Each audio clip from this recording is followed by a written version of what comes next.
வறண்ட மணலாய் வாடி தவித்திடும் வாழ்வினில் மகிழ்ச்சி பொங்கிடும் வழிது. வறண்ட மணலாய் வாடி தவித்திடும் வாழ்வினில் மகிழ்ச்சி பொங்கிடும் வழிது. மாபெரும் தவமாய் மானுட நேசம் மனங்களில் என்றும் மலர்ந்திடும் வழியது. மாபெரும் தவமாய் மானுட நேசம் மனங்களில் என்றும் மலர்ந்திடும் வழியது. மூவொரு இறைவனை இதயத்தில் ஏந்தி வணங்கி மகிழ்வோம் இறை குலமே. மூவொரு இறைவனை இதயத்தில் ஏந்தி வணங்கி மகிழ்வோம் இறை குலமே. தினம் சாட்சியாய் திகழ்வோம் திருக்குலமே. வசந்தமாய் விடியல் புலர்ந்திடும் பொழுது வாருங்கள் இறை குலமே. நிறைவாஞ்சை மனதுடன் விண்ணக தேவனை வழிபட வாருங்களே.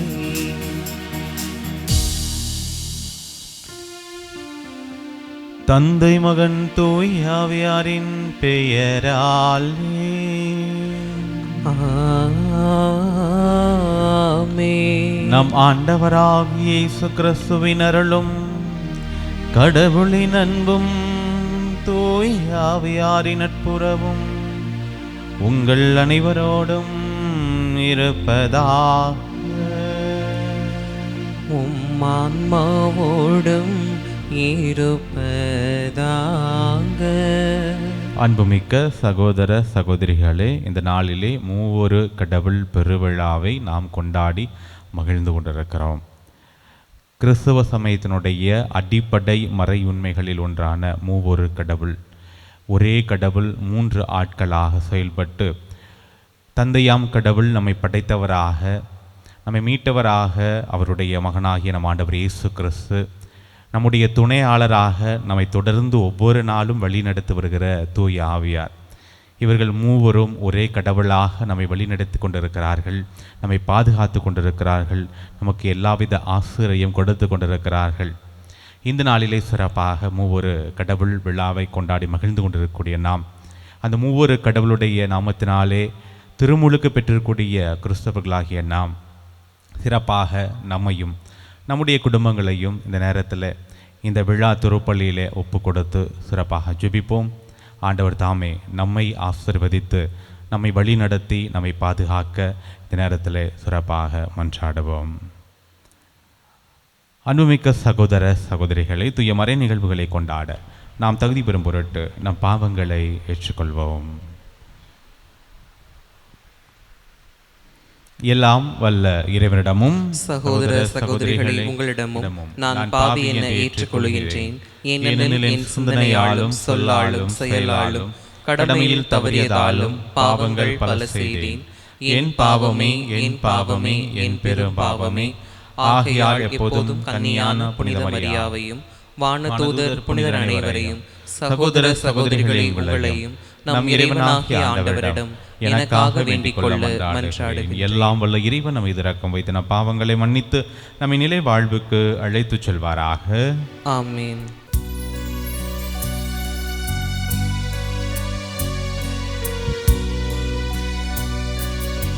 ஆண்டவரே இரக்கமாயிரும். ஆண்டவரே இரக்கமாயிரும்.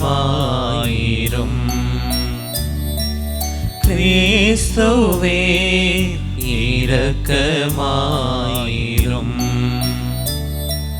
கிறிஸ்துவே இரக்கமாயிரும். ஆண்டவரே இரக்கமாயிரும். ஆண்டவரே இரக்கமாயிரும்.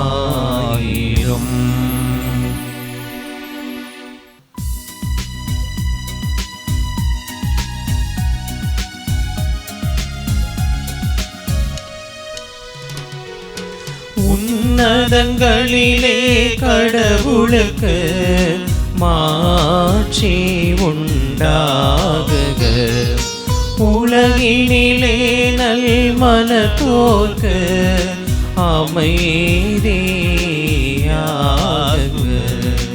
உம்மை புகழ்கின்றோம், உம்மை வாழ்த்துகின்றோம், உம்மை ஆராதிக்கின்றோம், உம்மை மாட்சிப்படுத்துகின்றோம். உமது மேலான மாட்சியின் பொருட்டு உமக்கு நன்றி கூறுகின்றோம். ஆண்டவராகிய இறைவா, வானுலக அரசரே, எல்லாம் வல்ல தந்தையாகிய இறைவா, இறைவா, ஒரே மகனாய் உதித்த ஆண்டவர் இயேசு கிறிஸ்துவே, ஆண்டவராகிய இறைவா, இறைவனின் செம்மறியே, தந்தையின் திருமகனே, தந்தையின் திருமகனே, உலகின் பாவங்களை போக்குபவரே, நீங்கள் மேல் இரக்கமாயிரும். உலகின் பாவங்களை போக்குபவரே, எங்கள் மன்றாட்டை ஏற்றருளும். தந்தையின் வலப்பக்கம் வீற்றிருப்பவரே, நீர் எம் மீது இறங்குவீர். ஏனெனில் இயேசு கிறிஸ்துவே, நீர் ஒருவரே தூயவர், நீர் ஒருவரே ஆண்டவர், நீர் ஒருவரே உன்னத. தூய ஆவியாரோடு தந்தை இறைவனின் மாட்சியில் இருப்ப நீரே.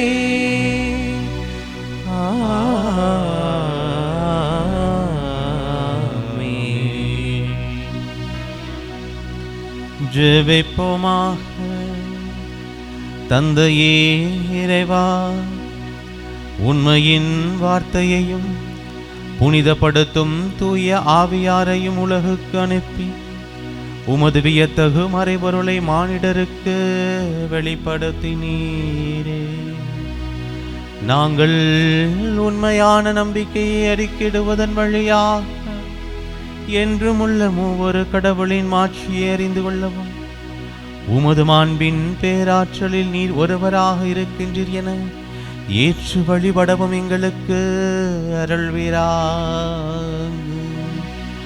உமோடு தூயாவின் ஒன்றிப்பில் இறைவனாய் என்றென்றும் வாழ்ந்து ஆட்சி செய்கின்ற எங்கள் ஆண்டவராகிய இயேசு கிறிஸ்து வழியாக உம்மை மன்றாடுகின்றோம். ஆமென். நீதிமொழிகள் நூலிலிருந்து வாசகம். அதிகாரம் 8, வசனங்கள் 22 முதல் 31 வரை. இறைவனின் ஞானம் கூறுவது: ஆண்டவர் தம் படைப்பின் தொடக்கத்திலேயே தொல் பழங்காலத்தில் எதையும் படைக்கும் முன்னரே என்னை படைத்தார். தொடக்கத்தில் பூவுலகு உண்டாகும் முன்னே நானே முதல் நிலைநிறுத்த பெற்றேன். கடல்களே இல்லாத காலத்தில் நான் பிறந்தேன். பொங்கி வழியும் ஊற்றுக்களும் அப்போது இல்லை.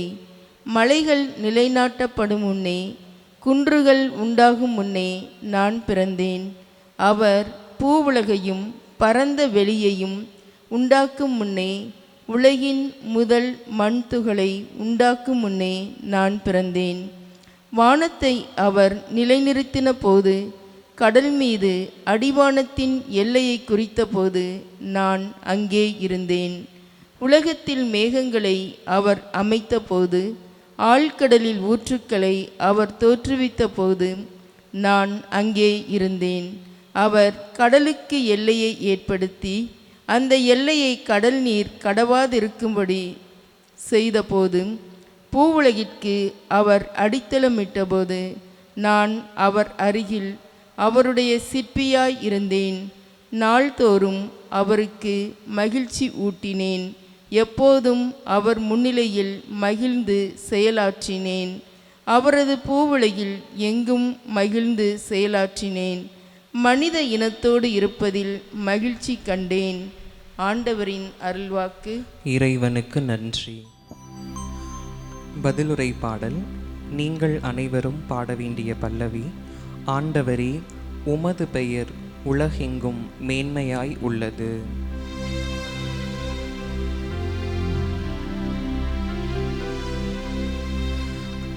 ஆண்டவரே, உமது பெயர் உலகெங்கும் மேன்மையாய் உள்ளது.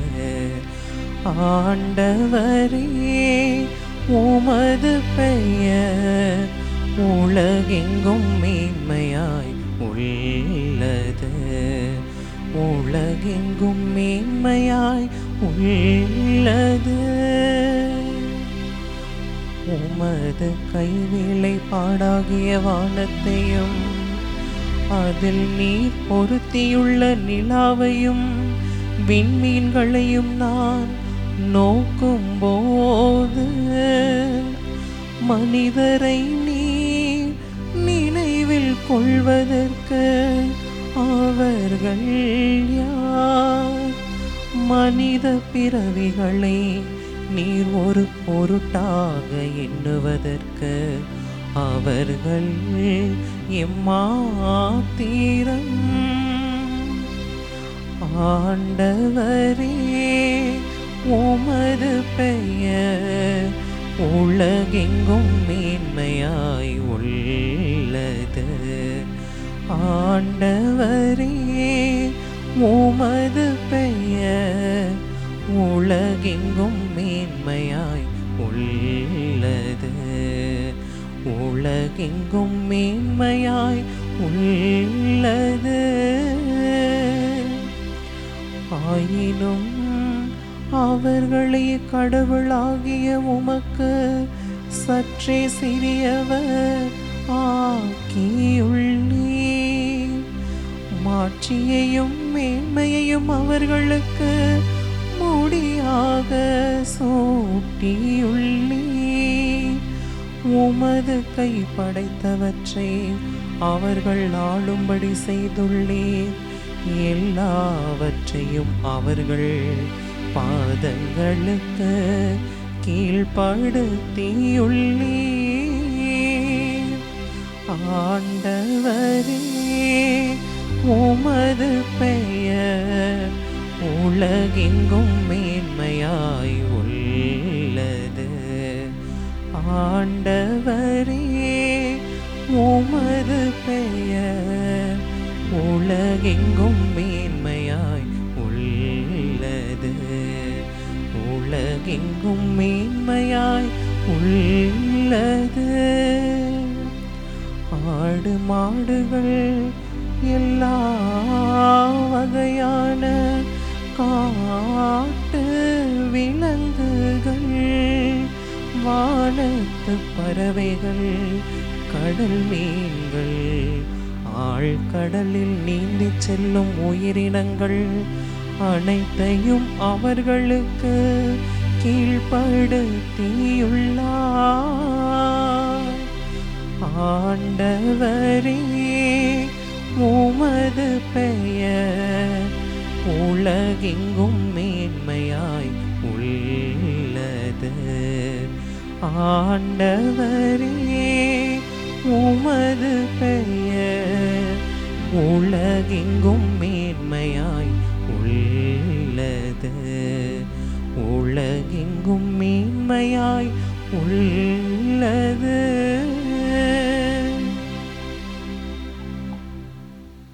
இரண்டாம் வாசகம். நாம் பெற்றுள்ள தூய ஆவியின் வழியாய் கடவுளின் அன்பு நம் உள்ளங்களில் பொழியப்பட்டுள்ளது. திருத்தூதர் பவுல் ரோமையருக்கு எழுதிய திருமுகத்திலிருந்து வாசகம். அதிகாரம் 5, இறை திருமுத்துக்கள் 1-5 முடிய. சகோதர சகோதரிகளே, நாம் கொண்டுள்ள நம்பிக்கையின் மூலம் கடவுளுக்கு ஏற்புடையவர்களாகியுள்ள நாம் நம் ஆண்டவராகிய இயேசு கிறிஸ்துவின் வழியாய் கடவுளோடு நல்லுறவு கொண்டுள்ளோம்.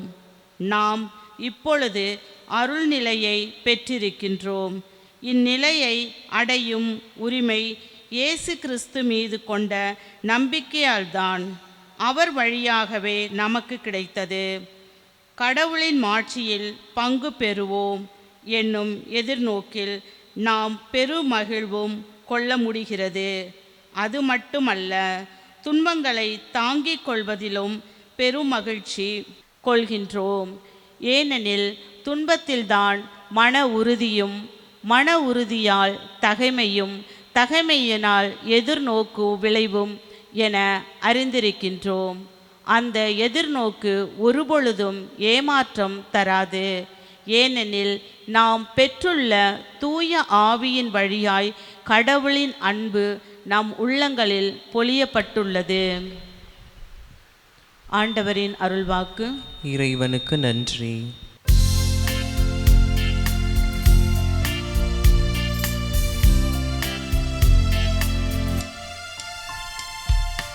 அல்லேலூயா அல்லேலூயா அல்லேலூயா அல்லேலூயா அல்லேலூயா அல்லேலூயா அல்லேலூயா அல்லேலூயா.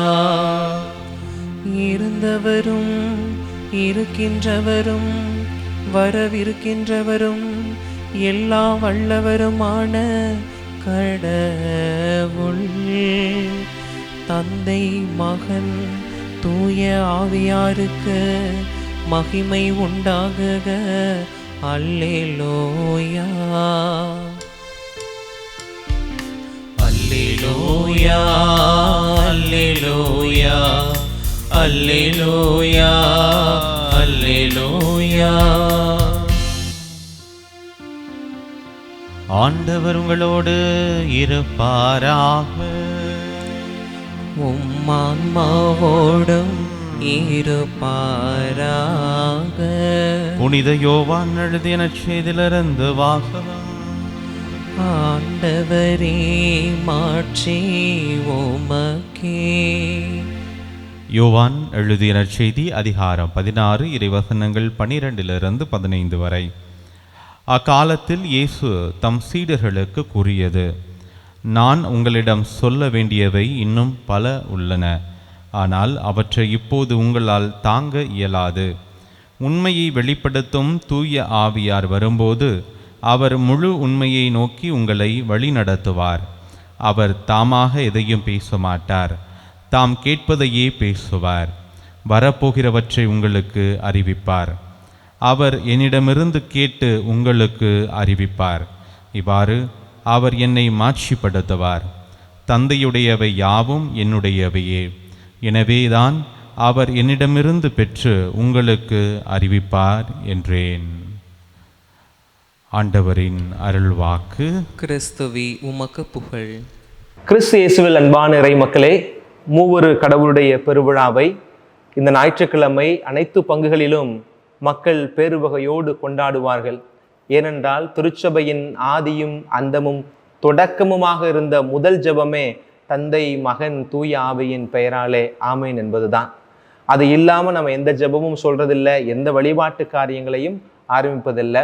அது கத்தோலிக்கனுடைய வாழ்க்கையோடு ஒரு தொடர்புடைய ஒரு அடையாளமாக, ஒரு அனுபவமாகவே அது இருக்கிறது என்று சொல்லலாம்.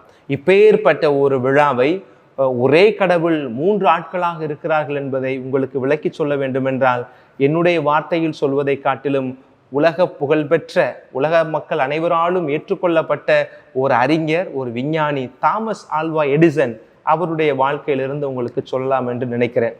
தாமஸ் ஆல்வா எடிசன் அவர் ஒரு அறிவியல் அறிஞராக இருந்தாலும் கூட அவர் ஆன்மீகவாதி என்பதற்கு இந்த ஒரு வார்த்தை ஒரு அடையாளமாக இருக்கும். இதிலிருந்து இன்றைய மறையுரை நான் தொடங்கலாம் என்று நினைக்கிறேன். அவர் ஒரு முறை சொன்னார், உங்களுக்கு மின்சாரம் என்றால் என்ன என்பது தெரியாது, விளக்கு என்றால் என்ன என்பது தெரியாது, விமானம் என்றால் என்ன என்பது தெரியாது, வாகனம் என்றால் என்ன என்பது தெரியாது, விமானம் என்றால் என்ன என்பதை முழுமையாக தெரிந்தால்தான் நான் பயணிப்பேன். வாகனம் என்பது முழுமையாக அதனுடைய இயந்திரத்தினுடைய செயல்பாடுகள் எல்லாம் தெரிந்தால்தான் அதை பயன்படுத்துவேன். மின்சாரம் என்றால் என்ன, அதனுடைய மூலக்கூறுகள் என்ன, அது எப்படி பெறப்படுகிறது என்பது தெரிந்தால்தான் நான் அதை பயன்படுத்துவேன். விளக்கு எப்படி எரிகிறது, அதற்குள் இருக்கிற மூலக்கூறுபாடுகள் என்ன, அது எப்படி ஒன்றோடொன்று தொடர்புடையதாக இருக்கிறது, இவையெல்லாம் தெரிந்த பின்புதான் நான் விளக்கை நான் பயன்படுத்துவேன். இப்படி நினைத்தீர்கள் என்று சொன்னால் உங்களால் எதையுமே பயன்படுத்த முடியாது. விளக்கு என்றால் என்ன, மின்சாரம் என்றால் என்ன, விமானம் என்றால் என்ன, வாகனங்கள் என்றால் என்ன என்பதையெல்லாம் தெரியாமல் நமக்கு தேவை என்பதற்காக நாம் பயன்படுத்துகிறோம். அதே நேரத்தில் அதை கண்டுபிடித்தவர்கள் நன்மைக்காகத்தான் கண்டுபிடித்திருப்பார்கள் என்பதை நம்பி பயன்படுத்துகிறோம். நமக்கு முன்பாக அதை பயன்படுத்தி கொண்டிருக்கிறவர்கள் பயனடைந்து கொண்டிருக்கிறார்கள், அதனால் நான் பயன்படுத்துவேன் என்ற உறுதிப்பாடு வருகிற பொழுதுதான் அதனுடைய பயன்பாடை நம்மால் அனுபவிக்க முடியும் அப்படின்னு சொல்றார். உண்மையிலும் உண்மையான ஒரு காரியம். எல்லாத்தையுமே எனக்கு முழுசா தெரிஞ்சாதான், அதனுடைய A to Z 1லேருந்து 100 வரை எனக்கு அப்படி அப் டு டேட்டா எனக்கு எல்லாமே தெரிஞ்சாதான் நான் உன்னை செய்வேன், உன்னை பயன்படுத்துவேன் அப்படின்னா அப்படி ஒரு காரியம் எளிதானதல்ல. நீங்கள் சமூகத்தினுடைய செயல்பாட்டிலிருந்து அப்பாற்பட்டு போய் விடுவீர்கள். கண்டுபிடிப்புகள் உங்களுக்கு பயன்படாத ஒன்றாக மாறி போய்விடும். அதே போலதான் திருச்சபை பல காரியங்களை நமக்கு தெளிவாக சாட்சியத்தோடு விளக்குகிறது. ஒரு சில காரியங்களை விவிலிய வார்த்தையினுடைய அடிப்படையில் நம்பிக்கையின் ஒளியில ஏற்றுக்கொள்ளும்படி நமக்கு சொல்லுகிறது. அதனால அந்த மூவொரு கடவுள் என்பது முழுமையாக நம்பிக்கையினால தான் ஏற்றுக்கொள்ளணுமா அப்படின்னு இல்லை. அதற்கான சான்றுகள் எல்லாம் இருக்கிறது. ஆனால் அந்த சான்றுகள் ஒரு தொலைவுக்கு மேல போக முடியாது. அதனால தான் இந்த வார்த்தையை நான் சொல்ல விரும்புகிறேன். இந்த மூவொரு கடவுளுடைய விழாவை கொண்டாடுகிற நமக்கு, ஏன்னா இன்றைக்கு இந்த அடிப்படையான ஒரு மறைக்கல்வி தேவையான ஒன்றாக நான் அறிகிறேன். அப்ப அந்த மூவொரு கடவுள் அப்படின்றது அறியப்பட வேண்டிய ஒன்று அல்ல, இது உள்ளத்தால் உணரப்பட வேண்டியது. அப்படின்னா என்னுடைய அறிவால் அறியப்பட வேண்டிய ஒன்று அல்ல, என்னுடைய உள்ளத்தினால் இது உணரப்பட வேண்டியது அப்படின்ற ஒரு நிலைப்பாட்டை நீங்க எடுக்கிற பொழுதுதான் இந்த மூவொரு கடவுளுடைய விழா உங்களுக்கு பொருளை தரும். இந்த மூவொரு கடவுளிடம் இருக்கிற அந்த வல்லமை, தமத்துவத்துடைய ஆற்றல் உங்களுக்குள்ளும் உங்கள் குடும்பங்களிலும் செயல்படும். வழக்கமாக நம்மெல்லாம் படித்த ஒரு சமூகத்தை சார்ந்தவர்கள், தமிழ் சமூகம் உண்மையிலேயே கல்வியில் உயர்ந்த ஒரு சமூகமாக, கண்டுபிடிப்புகளை அதிகமாக இந்த உலகத்திற்கு தந்து கொண்டு இருக்கக்கூடிய ஒரு சமூகமாக, அறிவியல் சித்தாந்தத்தில் மேலோங்கி நிற்கக்கூடிய ஒரு சமூகமாக இருக்கிறது. இந்த சமூகத்தில் போய் 1+1+1 என்ன அப்படின்னு கேட்டால் சின்ன குழந்தை கூட சொல்லிடும் 3 அப்படின்னு. 1+1+1 என்றால் என்ன? அதனுடைய விடை 3. ஆனால் இந்த தமத்திருத்துவத்தை பற்றி நம்ம பேசுகிற பொழுது 1+1+1 அப்படின்னு தான் நமக்கு பதில் வருகிறது. இதைத்தான் இன்றைக்கு நாம இந்த மறையுரையில சிந்திக்க போகிறோம். இதை நம்ம திருச்சபை என்ன சொல்லுகிறது அப்படின்னா, இது மறை உண்மையோ dogmatic church, dogma of the church அப்படின்னு அதை சொல்லுகிறார்கள். குறிப்பாக இந்த நெசையா பொதுச்சங்கத்திற்கு பிறகுதான் தந்தை மகன் தூய ஆவி என்று பரவலாக ஆங்காங்கே பயன்படுத்தப்பட்டு கொண்டிருந்த இந்த அடையாள காரியமானது இந்த நிசையா பொதுச்சங்கம் முழுமையாக அங்கீகரிக்கிறது. அதன் பிறகாக கான்ஸ்டன்டினோபிள் தான் அவருடைய காலத்தில் இதை டாக்மா ஆஃப் த சர்ச், திருச்சபையினுடைய ஒரு மறைப்பொருளாக, மறை உண்மையாக நமக்கு அது கொடுக்கப்படுகிறது. இதை டாக்மா அப்படின்னாவே நீங்கள் அறிவியலுக்கு உட்படுத்த முடியாது, நீங்கள் கேள்விகளால் இதனுடைய பதிலை புரிந்து கொள்ள முடியாது. ஆன்மீக ஒளியில் நம்முடைய நம்பிக்கையின் அடிப்படையில் அதை நாம் ஏற்றுக்கொள்ள வேண்டும் அப்படின்னு நம்ம சொல்லப்பட்டிருக்கிறது. அதனால எல்லாமே நம்பிக்கையின் அடிப்படையில் இல்லை, விவிலியத்தில் அதற்கான சான்றுகள் எல்லாம் இருக்கிறது. அந்த சான்றுகளோடு கூடிய நம்பிக்கை அப்படின்றத நம்ம புரிந்து கொள்ள வேண்டியிருக்கிறது. இப்போ கத்தோலிக்க வாழ்க்கைன்னு அப்படி நீங்க எடுத்துட்டீங்கன்னா அப்படின்னா, எல்லாருடைய கத்தோலிக்க மனிதருடைய வாழ்க்கையிலும் எங்கும் எதிலும் தமத்திருத்துவம் அப்படின்னு நம்ம சொல்லலாம். இதை நம்ம ஒரு தலைப்பாக கூட யோசிக்கலாம். எங்கும் எதிலும் தமத்துவத்துவம். நீங்க கண்ணை மூடி கொஞ்சம் யோசிச்சு பாருங்க, இல்லை இந்த நேரத்தில் கூட நினைச்சு பாருங்க. காலையில் எந்திரிச்சதுலேருந்து எத்தனை முறை நம்ம சிலுவை அடையாளம் வரைகிறோம் அப்படின்றது நமக்கே தெரியும் இல்லையா? நம்ம சின்ன வயசுலலாம் வீட்டில் தூங்குறதுக்கு முன்னாடி, இரவில் தூங்குறதுக்கு முன்னாடி வீட்டில் அம்மா அப்பாலாம் சொல்லுவாங்க, கெட்ட கனவு வருது, சொப்பனை வருது அப்படின்னா 4 திசை நோக்கி நீ அந்த சிலுவை அடையாளம் வரை, தந்தை மகன் தூய ஆவியின் பெயராலே ஆமேன் அப்படின்னு சிலுவை அடையாளம் வரைந்து விட்டு உறங்கு அப்படின்னு நம்ம சொல்லுவாங்க இல்லையா? நம்முடைய வாழ்க்கையோடு கலந்த ஒன்று. எல்லா அருட்சாதனங்களிலும் இந்த தமத்திருத்துவம் இருக்கிறது. நீங்கள் திருமுழுக்கு கொடுக்கும் போது பார்த்தீங்கன்னா அந்த தண்ணீரை ஊற்றி சாமி சொல்ற வார்த்தை, என்னுடைய பெயரை நான் சொல்லிக்கிறேன், பிரிட்டோ, தந்தை மகன் தூய ஆவியின் பெயரால் நான் உன்னை கழுவுகிறேன். தமத்திருத்துவம் அங்கு இருக்கிறது. நோயில் பூசல் கொடுக்கிற போது பார்த்தீங்கன்னாலும் நாங்கள் சிலுவை அடையாளம் வரைகிறோம், அந்த இடத்துல தமத்திருத்துவத்தை கொண்டு வருகிறோம். கல்யாணத்துக்கு நீங்கள் போனீங்கன்னா சாமியார் 2 கையவும் சேர்த்து பிடிக்கும் போது உங்கள் கையை சிலுவையில் வரைந்து தான் அதை மந்திரிக்கிறார். அந்த திருப்பலியே அந்த சிலுவையோடு தான் தொடங்குகிறது, தமத்திருத்துவத்தோடு தான் தொடங்குகிறது. எல்லா அருட்சாதனங்களும், இந்த 7 அருட்சாதனங்களும் தமத்திருத்துவத்திற்கு அப்பாற்பட்ட ஒரு அருட்சாதனம் இங்கு இல்லை. அதனால நம்முடைய கத்தோலிக்கத்துடைய வாழ்க்கையில இந்த தமத்திருத்துவம் ஒன்றோடு ஒன்று 2 கலந்த ஒரு காரியமாக இது மாறி இருக்கிறது என்பதுதான் உண்மையிலும் உண்மையாக இருக்கிறது. அப்போ உங்களுக்கு விவிலிய அடிப்படைகளை இன்னைக்கு நான் சொல்ல விரும்புகிறேன். விவிலியத்தினுடைய அடிப்படையில் இதை நாம் எப்படி புரிந்து கொள்ள முடியும்? முதல்ல தொடக்க நூலில் பார்க்கலாம். தொடக்க நூலில் 1வது அதிகாரம் 26வது வசனத்தில் படைப்பின் தொடக்கத்தில் ஆண்டவர் சொல்லுகிறார், வாருங்கள் அப்படின்னு தான் சொல்றார். படைக்கிற பொழுது நாம் படைப்போம் அப்படின்னு அதை பன்மையிலேயே அந்த வார்த்தைகள்லாம் பயன்படுத்துவார்.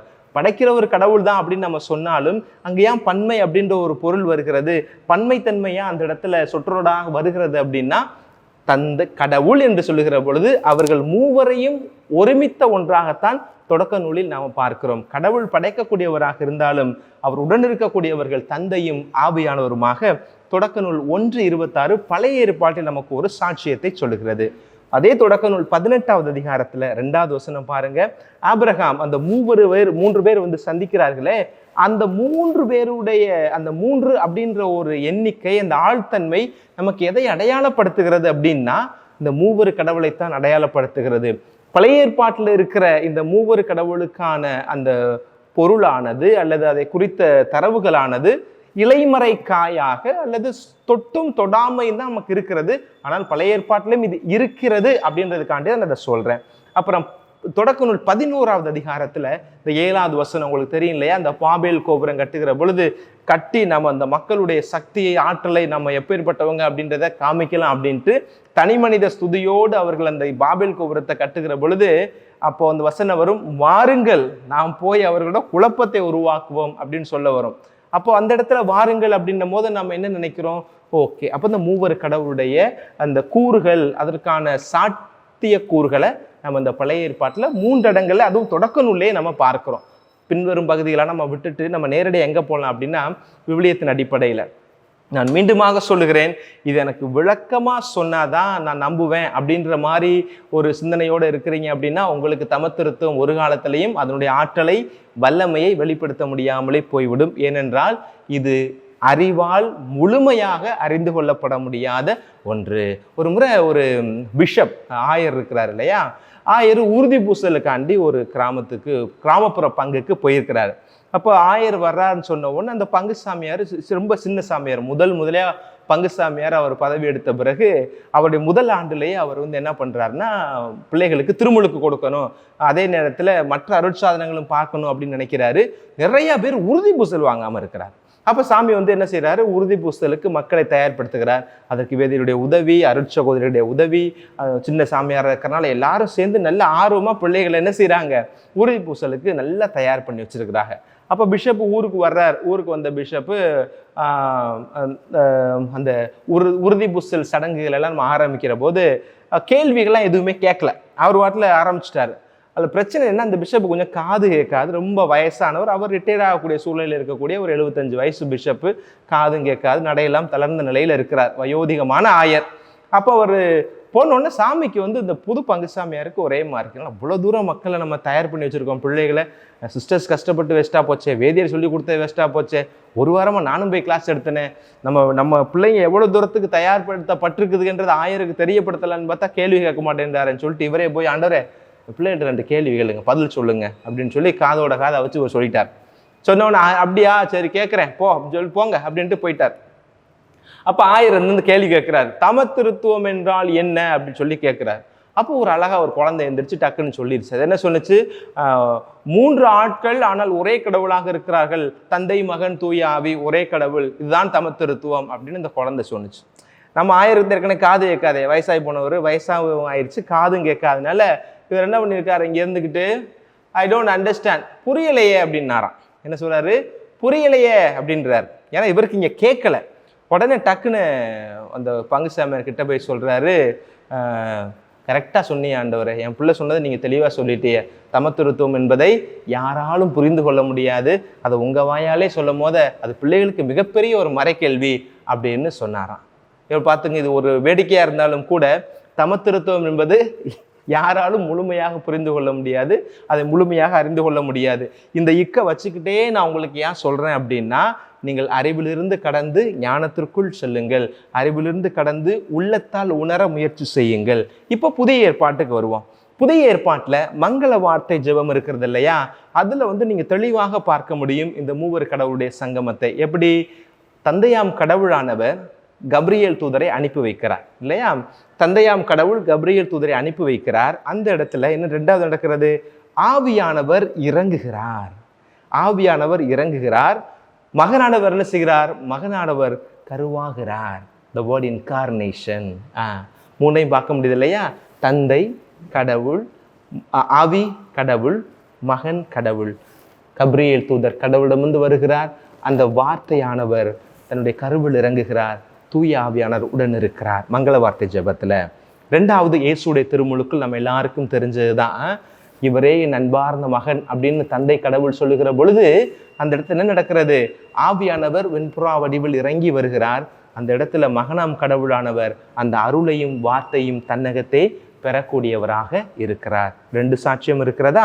மூன்றாவது சாட்சியம், இயேசுடைய விண்ணேற்றத்திற்கு முன்பாக அவர்களுக்கு இந்த இறுதி ஆசிரியர் வழங்குகிற பொழுது அவர்களுக்கு கொடுத்த ஒரு வாக்கியம், ஒரு வாக்குறுதி என்ன, அவர்கள் கொடுக்கப்பட்ட ஒரு பணியானது என்ன, தந்தை மகன் தூய ஆவியின் பெயரால் உலகெங்கும் சென்று எல்லோருக்கும் நீங்கள் திருமுழுக்கு கொடுங்கள் அப்படின்ற அந்த ஒரு பணியை, அவர்களுக்கென்று ஒரு பணியை அவர் கொடுத்து சொல்லுகிறார். யோவான் நற்செய்தியில் குறிப்பாக 15 - 18 ஒரு பெரிய அதிகாரமாக இருக்கும். அதை நீங்கள் 3 பகுதியை நான் ஒன்றா சொல்ல முடியாது. இந்த 3 அதிகாரத்தை நீங்கள் வாட்சி பார்த்தீங்க அப்படின்னா, தந்தை கடவுள் படைக்கக்கூடியவராக, மகன் கடவுள் அதை மீட்கக்கூடியவராகவும் ஒப்புரவு ஆக்கக்கூடியவராகவும் இருக்கிறார். த ரிடீமர் அண்ட் ரெக்கன்சைலர் 2 பணியவும் மகனானவர் செய்யக்கூடியவராகவும், ஆவிக்குரிய கடவுள் அவர் உறுதிப்படுத்தக்கூடியவராக, கற்றுத்தரக்கூடியவராக, வழிகாட்டக்கூடியவராக இருக்கிறார். எஜுகேட்ஸ் அஸ், நம்மளை உறுதிப்படுத்த ஸ்ட்ரென்தன் பண்ணுறாரு. அதே நேரத்தில் கைடிங் அஸ். யாருடைய வேலை, ஆவியானுடைய வேலை. பார்த்தீங்கன்னா கடவுள் படைக்கக்கூடியவராக, மகன் மீட்கக்கூடியவராகவும், ஒப்புரவாக்கி மீட்கக்கூடியவராகவும், அதே நேரத்தில் தூய ஆவியானவர் வழிகாட்டக்கூடியவராக, உறுதி தரக்கூடியவராக, கற்றுத்தரக்கூடியவராக அந்த இடத்துல வெளிப்படுகிறார். பார்த்தீங்களா, பழைய ஏற்பாட்டிலேருந்து நமக்கு 3 சான்றுகள், புதிய ஏற்பாட்டிலேருந்து 4 சான்றுகள் நான் சொல்லியிருக்கிறேன். இது மட்டும் அல்ல, இதோடு சேர்த்து நாம் என்னென்னத்தை பார்க்கணும் அப்படின்னா, ஒரு சில புனிதர்கள் இந்த தமத்திருத்துவத்தை எப்படியெல்லாம் மக்களுக்கு விளக்கி சொன்னாங்க அப்படின்றதையும், அந்த புனிதர்கள் எந்த உதாரணங்களை எல்லாம் பயன்படுத்தி எளிய மக்களும் புரிந்து கொள்ளக்கூடிய விதத்தில் அவர்களிடம் கொண்டு போய் சேர்த்தார்கள் அப்படின்றதுக்கு ஒரு சில உதாரணத்தை சொல்ல விரும்புகிறேன். முதல் உதாரணம் தந்தை மரிய வியானி, குருக்களுடைய பாதுகாவலராக இருக்கக்கூடிய ஆர்ஸ் நகரத்து புனித மரிய வியானி. அவர் ஒரு முறை இந்த தமத்திருத்துவத்தை மக்களுக்கு சொல்லி கொண்டிருக்கிற பொழுது அவர் இப்படி ஒரு அருமையான ஒரு உதாரணத்தை பயன்படுத்துகிறார். எப்படி, அவர் அந்த பீடத்தில் இருக்கிற பொருட்களை வச்சு அவர்களுக்கு தமத்திருத்துவத்தை விளக்குறார். அப்போ அந்த பீடத்தில் ரோஜா மலர்களால் அலங்கரிச்சிருக்கிறாங்க. அப்போ அதை பார்த்து சொல்கிறாரு, ஒரு வெள்ளை ரோஜா இருக்குது, எங்கள்கிட்ட ஒரு சிகப்பு ரோஜா இருக்குது, எங்கள்கிட்ட ஒரு ரோஸ் கலரில் ஒரு ரோஸா இருக்குது, ஒரு மஞ்சள் கலரில் ரோஸா இருக்குது, நிறைய இன்னைக்கு கலராக ரோஸா மலர்கள் இருக்கு இல்லையா. இது என்ன, இது ரோஸ், இது மஞ்சள் ரோஸ், இது வெள்ளை ரோஸ், அப்படி வேற கலர்கள் அந்த ரோஸ் இருக்கும்போது சொன்னார். அப்போ ஓகேயா, அப்போ நீங்கள் என்ன சொல்கிறீங்க, எல்லாமே வேற கலராக இருந்தாலும் இது எல்லாமே ரோஜா மலர் தான். அதே போல தான் தமத்திருத்துவமும். அவங்க 3 ஆட்களாக இருந்தாலும் கடவுள் தன்மையில் ஒன்றாக இருக்கிறார்கள்.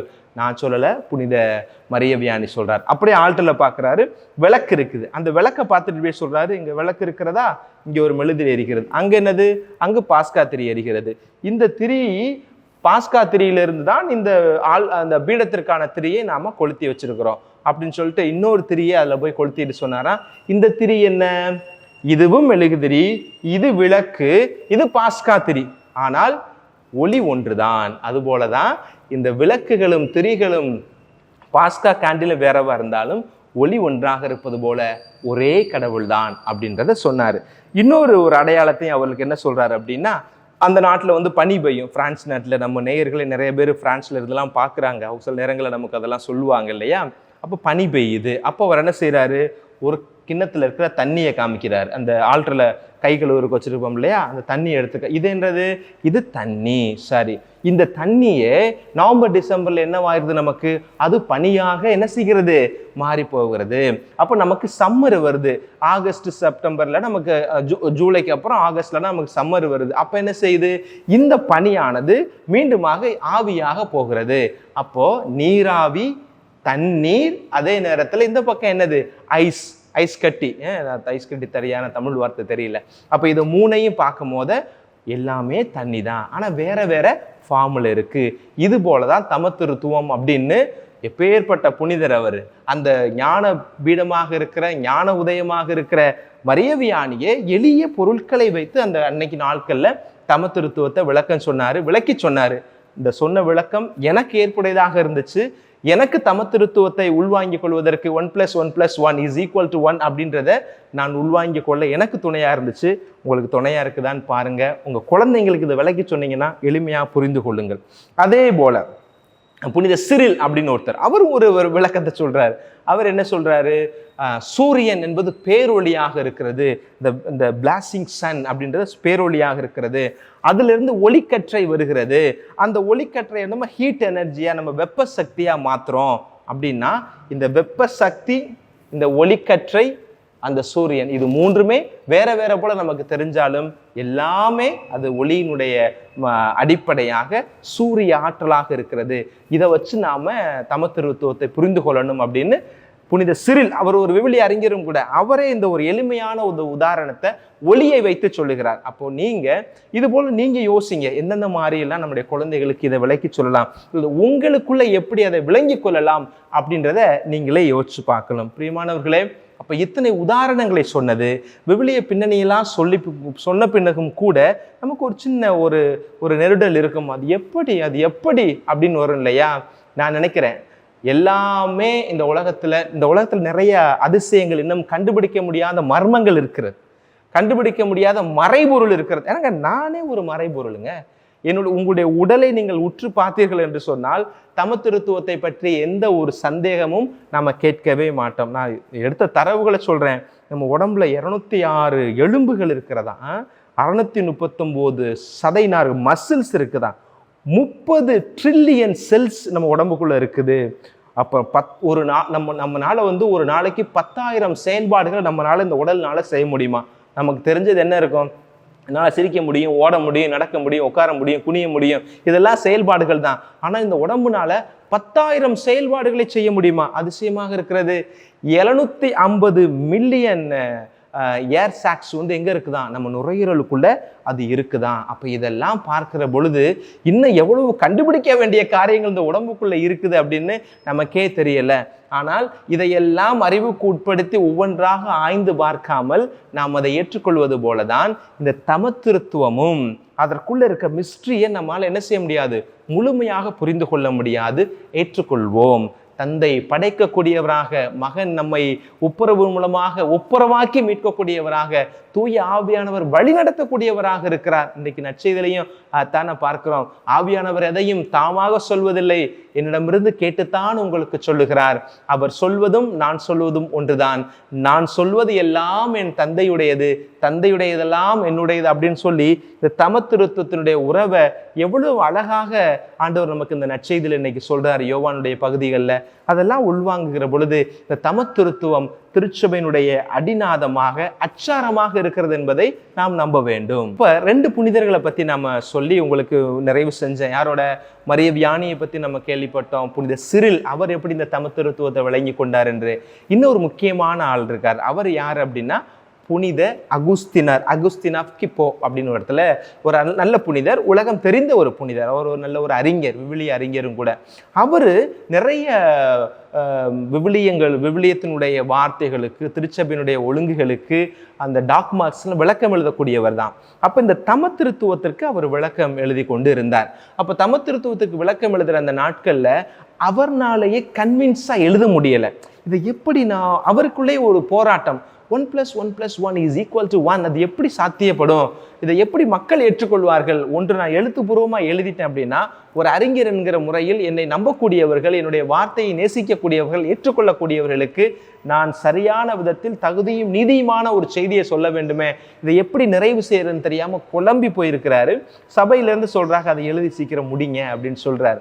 அப்போ அவர் எப்படி நிறைவு செய்யலாம்? ஒரு குழப்பத்தில் இருக்காரு. அது எப்படி 1 + 1 = 1, எப்படி 3 ஆட்கள் ஒரே கடவுளாக இருக்க முடியும் அப்படி யோசிச்சுக்கிட்டு பீச்சில் போகும்போது ஒரு சின்ன குழந்தை அந்த இடத்துல விளையாண்டு கொண்டு இருக்கிறது.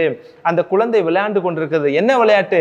கொஞ்சம் போல் அந்த சின்ன பிஞ்சு கையில் எம்பிட்டு தண்ணி வந்துடும். இம்பிட்டுக்கான ஒரு 4 விரல், என்னுடைய 3 விரல் சேர்த்தா தான் கை இருக்கும். அதில் தண்ணியை அள்ளிக்கிட்டு வந்து அந்த கடற்கரை ஓரத்துல சின்னதாக குழியை நோண்டி அந்த குழிக்குள்ளே, அந்த தோண்டிய குழிக்குள்ளே தண்ணியை ஊற்றிக்கிட்டு இருக்குது அந்த குழந்தை. அது தோண்டின குழிக்குள்ளே அதுவே தண்ணி ஊற்றிட்டு இருக்கு. கடல் தண்ணியை எடுத்து வந்து ஊற்றுது. அப்போ அப்படி யோசிச்சுக்கிட்டே வந்த 1 + 1 = 1 அதை யோசிச்சுக்கிட்டே வந்த அகஸ்தீனாருக்கு ஒரு சின்ன ரிலாக்ஸேஷன். அந்த குழந்தையை பார்த்து அப்படியே ரசிக்கிறார். குழந்தைங்களை பார்த்தாவே நமக்கு ஒரு உற்சாகம் வரும் இல்லையா? அதுபோல் அந்த குழந்தையை பார்த்து ரசிக்கிறாரு. ஆனால் அது செய்கிற காரிய வினோதமாக இருக்கிறது. அது என்ன தண்ணியை கழிட்டு வந்து இந்த அது தோன்றிய குழிக்குள்ளேயே ஊற்றுதே அப்படின்னு சொல்லிட்டு போய் கேட்காரு. தம்பி, அது ஒரு சின்ன சிறுவன் போல ஒரு வடிவமாக இருக்கிறது. தம்பி அப்படி கேட்குறாரு, என்ன பண்ணுறிய அப்படின்னு கேட்கும் போது, நான் இந்த தண்ணியெல்லாம் எடுத்து கொண்டு போய் இந்த குழிக்குள்ளே ஊற்றி வைக்கலான்னு நினைக்கிறேன் அப்படின்னு சொன்னான். உடனே அவர் ஃபாதர் இல்லையா, அவர் சிரிச்சுக்கிட்டே அந்த மழலையினுடைய, அந்த குழந்தையினுடைய அறியாமையை, ஒரு விளையாட்டுத்தனத்தை, சிறுபிள்ளைத்தனமாக ஏற்றுக்கிட்டு அவர் சிரிச்சுக்கிட்டே சொல்கிறாரு, இது எப்படி உனக்கு சாத்தியமாக? இவ்வளோ பெரிய பிரபஞ்ச கடல், அம்புட்டு தண்ணி கிடக்கு, அதை கொண்டு வந்து எப்படி இந்த சின்ன குழிக்குள்ளே ஊற்ற முடியும்? எவ்வளோ நேரம் நீ ஊற்ற போகிற? இன்னைக்கு பூரா ஊற்றினாலும், இந்த வருஷம் பூரா ஊற்றினாலும், நம்ம எத்தனை வருஷங்கள் கடந்து ஊற்றினாலும் இந்த குழிக்குள்ள என்ன செய்ய முடியாது? அந்த தண்ணியை கொண்டு வந்து அவனால் வைக்க முடியாது கண்ணு அப்படின்னு அவர் சொன்னாராம். அப்போ அந்த குழந்தை அப்படியே அவரை அப்படியே ஏறெடுத்து பார்த்துட்டு சொன்னிச்சான், நீங்கள் சொல்கிறது சரிதான், இவ்வளோ பெரிய பிரபஞ்சம், இவ்வளோ பெரிய அந்த சமுத்திரத்தில் இருக்கிற அந்த தண்ணியை கொண்டு வந்து என்னால் அந்த குழிக்குள்ளே ஊற்றுனா தப்புன்னு சொல்கிற இந்த மூளைக்கு தெரிய மாட்டேனுதே, இவ்வளோ பெரிய கடவுளை இப்படிக்கான மூளைக்குள்ள அடைக்கிடலாம்னு நினைக்கிறது. அப்போ இவ்வளோ பெரிய சமுத்திரத்து தண்ணியை இந்த இதுக்குள்ளே ஊற்ற போகிற நான் செய்கிறது முட்டாள்தனம், வெட்டி வேலை அப்படின்னா, அவ்வளோ பெரிய கடவுளுடைய என்ன சொல்கிறது, அந்த கடவுளை விளக்கலாம்னு இந்த சின்ன மூளையை வச்சு முயற்சி பண்ணுறீங்களே, இது உங்களுக்கே சரியா அப்படின்னு சொன்ன உடனே தான் அவருக்கு ஸ்ட்ரக் ஆகுது. ஆஹா, இந்த பிரபஞ்சம் போல ஒரு மிகப்பெரிய ஒரு கருத்து சித்தாந்தம் கொண்ட ஒரு ஆற்றல் நிறைந்த தமத்துருத்துவத்தை என் மூளையிலாக விளங்கி என்னுடைய எழுத்துக்கள் மூலமாக நான் எளிதாக வடிக்கலாம்னு நினைக்கிறேனே, இது எவ்வளோ பெரிய முட்டாள்தனம் நினச்சி அந்த குழந்தையை திரும்பி பார்க்குறாரு. குழந்தைய காணா. அப்போ தான் தெரியுது, இந்த அகுஸ்தினாருக்கு ஆண்டவர் ஒரு தெளிவை கொடுக்கணும் அப்படின்றதுக்காண்டி ஒரு வானதூதரை அனுப்புனதாக அவருடைய வாழ்க்கையிலிருந்து சொல்லப்படக்கூடிய ஒரு செய்தி. எனக்கு அடிப்படையில் என்ன அப்படின்னா, இந்த தமத்துருத்துவம் இல்லாத ஒரு கத்தோலிக்க வாழ்க்கை அல்ல. இது நம்மோடு 2 கலந்திருக்கிறதுனால இந்த ஒரு சிந்தனையை நம்ம எப்போதுமே வைத்துக்கொள்ள வேண்டும். என்னது?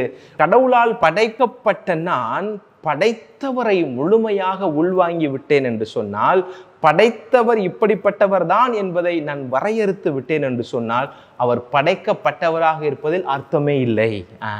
எல்லாம் கடந்து நிற்பவர் கடவுள் அப்படின்றவரை இப்படி ஒரு ஒரு கட்டுப்பாட்டுக்குள் இருக்கிற, ஒரு வரையறைக்குள் இருக்கிற ஒரு மூளையால் கடந்து நிற்கிறவரை வரையறுத்து விட முடியும் அப்படின்னா, அது கடவுளுக்கு ஏற்படக்கூடிய, கடவுள் என்கிற பெயருக்கு ஏற்படக்கூடிய ஒரு இழுக்காக, ஒரு அவச்சொல்லாக, அவப்பெயராக நான் பார்க்கிறேன்.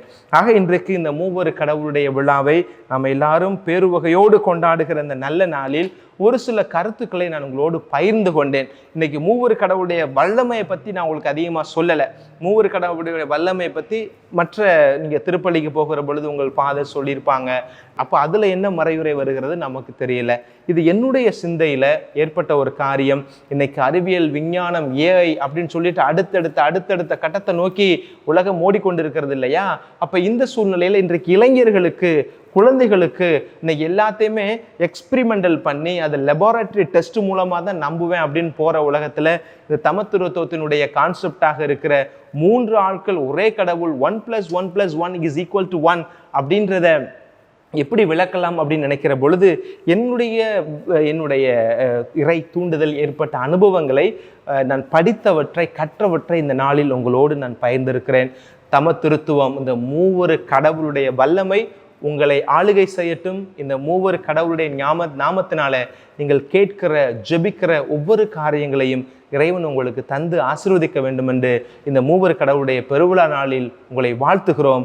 ஆராதனை வலையொலியின் வாயிலாக உங்களோடு எங்களுடைய மகிழ்ச்சிகளையும் இந்த விழா நாளுடைய மகிழ்ச்சியை பகிர்ந்து கொள்கிறோம். இயேசு உங்கள் ஒவ்வொருவரையும், தந்தையாம் கடவுள் ஆவிக்குரியவர் நம் ஒவ்வொருவரையும் வழிநடத்த வேண்டும் என்று உங்களுக்காக ஜெபிக்கிறோம். உங்களை ஆசீர்வதிக்கிறோம். நன்றி. ஆமேன். அனைவரும் இணைந்து நம்முடைய நம்பிக்கையை அறிக்கையிடுவோம்.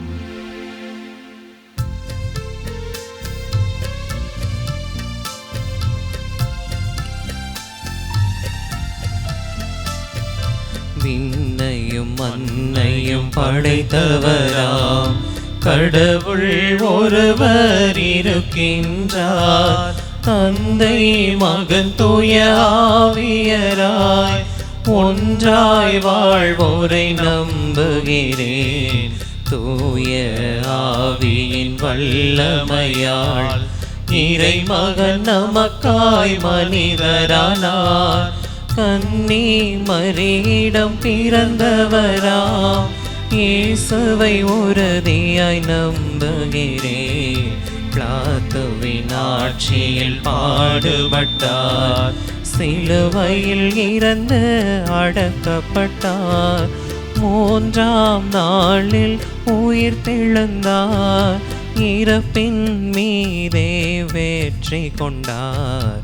விண்ணகம் வாழும் தந்தையிடம் அரியணை கொண்டு இருக்கின்றார். உலகம் முடியும் காலத்திலே நடுவராய் திரும்பவும் வந்திடுவார். தூய ஆவியாரை நம்புகிறேன். பாரினில் அவர் துணை வேண்டுகிறேன். பாவ மன்னிப்பில் தூய்மை பெற்று பரிகார வாழ்வில் நிலைத்திடுவேன். திரு அவை உரைப்பதை நம்புகிறேன். புனிதர்கள் உறவை நம்புகிறேன்.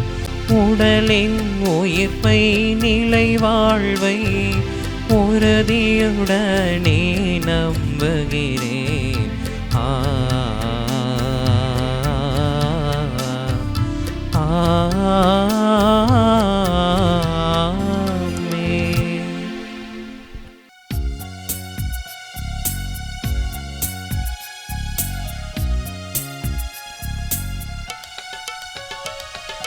நொறுங்கிய உள்ளம் தருகின்றேன். நிறைவினை காண விளைகின்றேன். நொறுங்கிய உள்ளம் தருகின்றேன். நிறைவினை காண விளைகின்றேன். உன்னிடத்தில் சரணடைந்தேன். இனி எல்லாமும் நிறைவாகும். உன்னிடத்தில் சரணடைந்தேன். இனி எல்லாமும் நிறைவாகும். அதை உணர்ந்து கொண்டேன் இறைவா. என்னை உன்னிடம் தந்தேன். என்னை ஏற்றிடுவாய் இறைவா. என்னை உன்னிடம் தந்தேன்.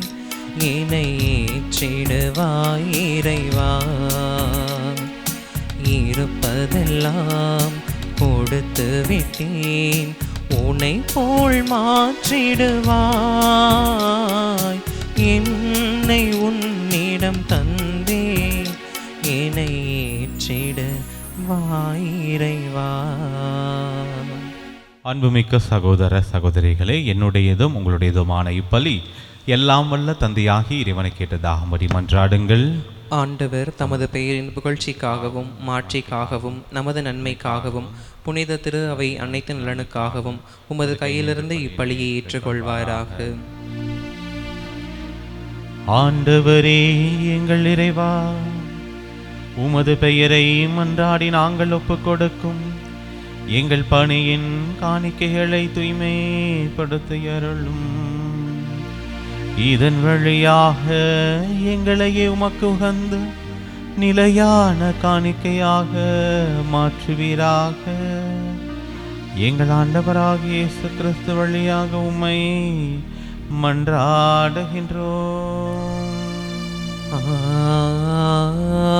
ஆமென். ஆண்டவர் உங்களோடு இருப்பாராக. உம்மான்மாவோடும் இருப்பாராக. இதயங்களை மேலே எழுப்புங்கள். ஆண்டவரிடம் எழுப்பியுள்ளோ. நம் இறைவனாகிய ஆண்டவருக்கு நன்றி கூறுவோம். அது தகுதியும் நீதியும் ஆனதே. ஆண்டவரே, துயவரான தந்தையே, என்றும் உள்ள எல்லாம் உள்ள இறைவா, என்னாலும் எவ்விடத்திலும் நாங்கள் உமக்கு நன்றி செலுத்துவது மெய்யாகவே தகுதியும் நீதியுமாகும். எங்கள் கடமையும் மீட்புக்குரிய செயலுமாகும். உம்முடைய ஒரே பேரான மகனோடும் தூய் ஆவியாரோடும் ஆழ்வகையில் ஒருவராயிராமல் மூவராயிருந்தாலும் இறைத்தன்மையில் ஒரே கடவுளாகவும் ஒரே ஆண்டவராகவும் நீர் இருக்கின்றீர். ஏனெனில் நீரே வெளிப்படுத்தியதால் உமது மாட்சி பற்றி நாங்கள் நம்புவதையே உம் மகனை குறித்தும் தூய ஆவியாரை குறித்தும் எத்தகைய வேறுபாடுமின்றி நம்புகின்றோம். இவ்வாறு உண்மையான நிலையான கடவுள் தன்மையை நாங்கள் அறிக்கையிடும்போது ஆழ்வகையில் தனித்தன்மையையும் இறை இயல்பில் ஒருமையையும் மாண்பில் சமத்துவத்தையும் போற்றுகின்றோம். ஆகவே வானதூதர்களும் முதன்மை வானதூதர்களும் கெருபீன்களும் சேராபீன்களும் உம்மை புகழ்ந்து நாள்தோறும் முடிவின்றி ஆர்ப்பரித்து ஒரே குரலாய் பாடுவதாவது: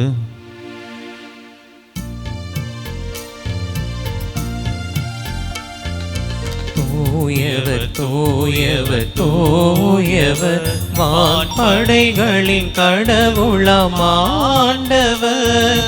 விண்ணகமும் மன்னகமும் உமது மாட்சியால் நிறைந்துள்ளன.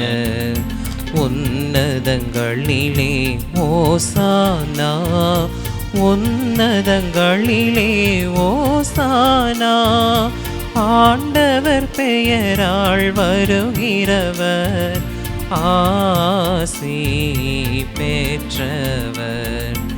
உன்னதங்களிலே ஓசானா, உன்னதங்களிலே ஓசானா. ஆண்டவரே, நீர் மெய்யாகவே தூயவர், தூய்மை அனைத்துக்கும் ஊற்று. ஆகவே உம்முடைய ஆவியை பொழிந்து காணிக்கைகளை தூய்மைப்படுத்த உம்மை வேண்டுகின்றோம். இவ்வாறு எங்கள் ஆண்டவர் இயேசு கிறிஸ்துவின் உடலும் இரத்தமுமாக எங்களுக்கு இவை மாறுபனவாக. அவர் பாடுபட உளம் கணிந்து தம்மை கையளித்த போது அப்பத்தை எடுத்து நன்றி செலுத்தி அதை பிட்டு தம் சீடர்களுக்கு அளித்து அவர் கூறியதாவது: அனைவரும் இதிலிருந்து பெற்று உண்ணுங்கள், ஏனெனில் இது உங்களுக்காக கையளிக்கப்படும் என் உடல்.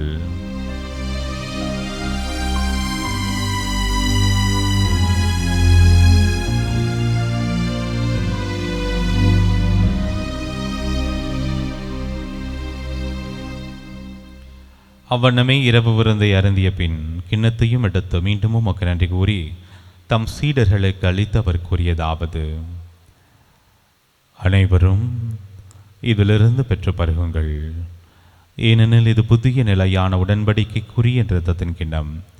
இது பாவ மன்னிப்புக்கென்று உங்களுக்காகவும் பலருக்காகவும் சிந்தப்படும். இதை என் நினைவாக செய்யுங்கள்.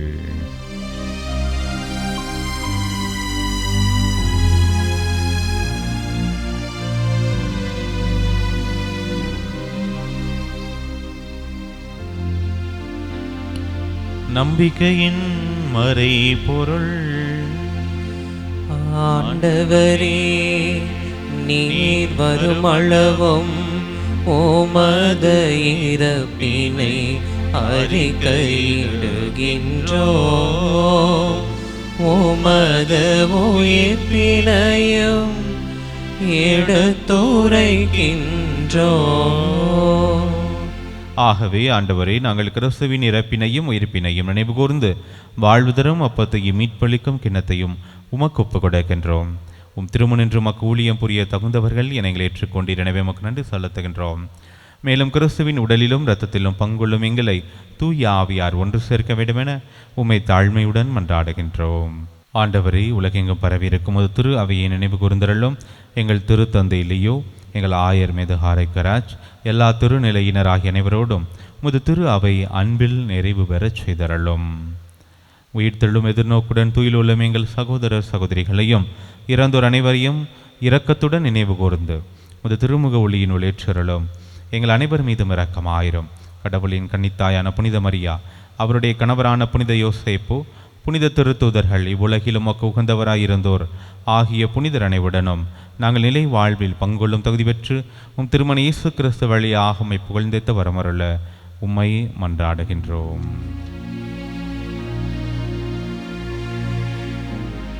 இவர் வழியாக இவரோடு இவரில் எல்லாம் வல்ல இறைவனாகிய தந்தையே, தூய ஆவியாரின் ஒன்றைப்பில் எல்லா புகழும் ஆட்சியும் என்றென்றும் உமக்கு உரியதே.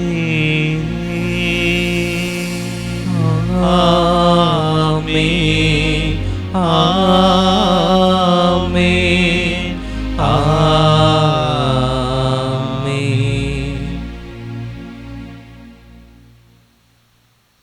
மீட்பரின் கட்டளையால் கற்பிக்கப்பட்டு இறை படிப்பனையால் பயிற்சி பெற்று நாம் துணிந்து பாடுவோம். விண்ணுலகில் இருக்கின்ற எங்கள் தந்தையே, உமது பெயர் தூயது என போற்ற பெருக. உமது ஆட்சி வருக. உமது திருவுளம் விண்ணுலகில் நிறைவேறுவது போல மண்ணுலகிலும் நிறைவேறுக. எங்கள் அன்றாட உணவை இன்று எங்களுக்கு தாரும். எங்களுக்கு எதிராக குற்றம் செய்வோரை நாங்கள் மன்னிப்பது போல எங்கள் குற்றங்களை மன்னியும். எங்களை சோதனைக்கு உட்படுத்தாதேயும், தீமையில் இருந்து எங்களை விடுவித்தருளும். ஆண்டவரே, தீமை அனைத்திலிருந்தும் எங்களை விடுவித்து எங்கள் வாழ்நாளில் அமைதியை கனிவுடன் அருளும் மன்றாடுகின்றோம். உமது இரக்கத்தின் உதவியால் நாங்கள் பாபத்திலிருந்து எப்போது விடுதலை பெற்று யாதொரு கலக்கமின்றி நலமாயிருப்போமாக. நாங்கள் எதிர்நோக்கி இருக்கும் பெரின்பத்துக்காகவும் எம் மீட்பராகிய இயேசு கிறிஸ்துவின் வருகைக்காகவும் காத்திருக்கின்றோம். ஏனெனில் ஆட்சியும் வல்லமையும் மாட்சியும் என்றென்றும் உமதே. ஆண்டவரே இயேசு கிறிஸ்துவே, அமைதியை உங்களுக்கு விட்டுச் சொல்கின்றேன், என் அமைதியையே உங்களுக்கு அளிக்கின்றேன் என்றும் திருத்தூதர்களுக்கு மொழிந்தீரே. எங்கள் பாவங்களை பாராமல் முது திரு அவையின் நம்பிக்கையை கண்ணோக்கி முது திருவுளத்திற்கு ஏற்பதற்கு அமைதியும் ஒற்றுமையும் அளித்தருள்வீராக. என்றென்றும் வாழ்ந்து ஆட்சி செய்கின்றவர் நீரே. ஆமென். ஆண்டவருடைய அமைதி உங்கள் அனைவரோடும் என்றும் இருப்பதாக. உம் ஆன்மாவோடும் இருப்பதாக. ஒருவருக்கொருவர் ஆண்டவருடைய அமைதியை மகிழ்ச்சியோடு பகிர்ந்து கொள்வோம். சமாதானம்.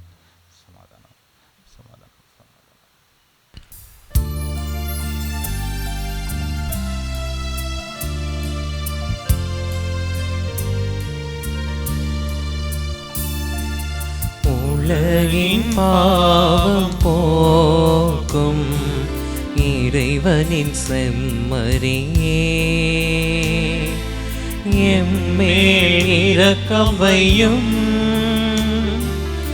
உலகின் பாவம் போக்கும் இறைவனின் செம்மறியே, எம்மேல் இரக்கம் வையும். உலகின் பாவம் போக்கும் இறைவனின் செம்மறியே, எமக்கு அமைதி அருளும். எமக்கு அமைதி அருளும். ஆண்டவரே இயேசு கிறிஸ்துவை நாட்களும் திருடலும் திருத்தமே திருப்பக்கம் தன்னைக்கும் உள்ளாக்காமல் முது பரிவிறக்கத்தின் மனதைக்கும் உடலுக்கும் பாதுகாப்பாகவும் நலமளிக்கும் அருமந்தாகவும் இருப்பனவா. இதோ இறைவனின் சமரி, இவரே உலகின் பாவங்களை போக்குபவர். சம்மரியின் விருந்துக்கு அழைக்க பெற்றோர் பேறு பெற்றோர். ஆண்டவரே, நீர் நிலத்தில் எழுந்தருள நான் தகுதியற்றவன். ஆனால் ஒரு வார்த்தை மட்டும் சொல்லி அருளும், எனது ஆன்மா நலமடையும். கிறிஸ்துவின் திருவுள்ளம் திறத்தமை காத்து நித்திய வாழ்வளிப்பதாக. ஆசை திருவிருந்துக்கான மன்றாட்டு. ஆண்டவரே, நீர் என் இல்லத்தில் எழுந்தருள நான் தகுதியற்றவள். ஆனால் ஒரு வார்த்தை மட்டும் சொல்லியருளும் என்று நூற்றுவர் தலைவன் ஜெபித்தது போல நாங்களும் இப்போது உம் திருப்பாதம் பணிந்து வேண்டுகிறோம். இனிய இயேசுவே, நாங்கள் தகுதியற்றவர்களாய் இருந்தாலும் எங்கள் தகுதியின்மையை பாராமல் நீர் எங்கள் உள்ளங்களில் எழுந்து வாரும். உம் அன்பிலும் அருளிலும் நாங்கள் நிலைத்திருக்க எம்முள் எழுந்து வாரும். நன்மை செய்வதில் ஆர்வமுள்ளவர்களாய், தீமைகள் அனைத்திலிருந்தும் விடுதலை பெற்றவர்களாய் வாழவும் எங்களை வழிநடத்த வாரும். எல்லா நலன்களாலும் வளங்களாலும் எங்களை நிரப்ப வாரும். ஆமேன். நன்றி கூறி மன்றாடுவோமாக. ஆண்டவரே எங்கள் இறைவா, நாங்கள் நிலையான தூய ஒவ்வொரு கடவுள் தன்மையையும் பாகுபாடற்ற ஒருமையையும் அறிக்கையிடுகின்றோம். அதனால் நாங்கள் உட்கொண்ட இத்திரு உணவு எங்களுக்கு உடல் உள்ள நலனை அளிப்பதாக. எங்கள் ஆண்டவராகிய இயேசு கிறிஸ்து வழியாக உம்மை மன்றாடுகின்றோம். ஆண்டவர் உங்களோடு இருப்பாராக. உம் ஆன்மாவோடும் இருப்பாராக. எல்லாம் வல்ல இறைவன் தந்தை, மகன், தூயாவி உங்கள் ஒவ்வொருவரையும் நிறைவாக ஆசீர்வதிப்பாராக. ஆமென். சென்று வாருங்கள், திருப்பலி நிறைவேறிற்று. இறைவனுக்கு நன்றி.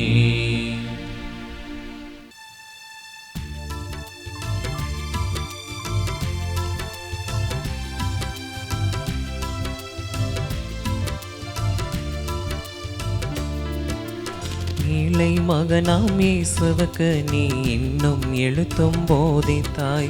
எல்லாம் அறிந்த இறைவனுக்கே உறைவிடமானவளே. இளை மகனாம் இயேசுவுக்கு நீ இன்னும் எழுத்தும் போதித்தாய்.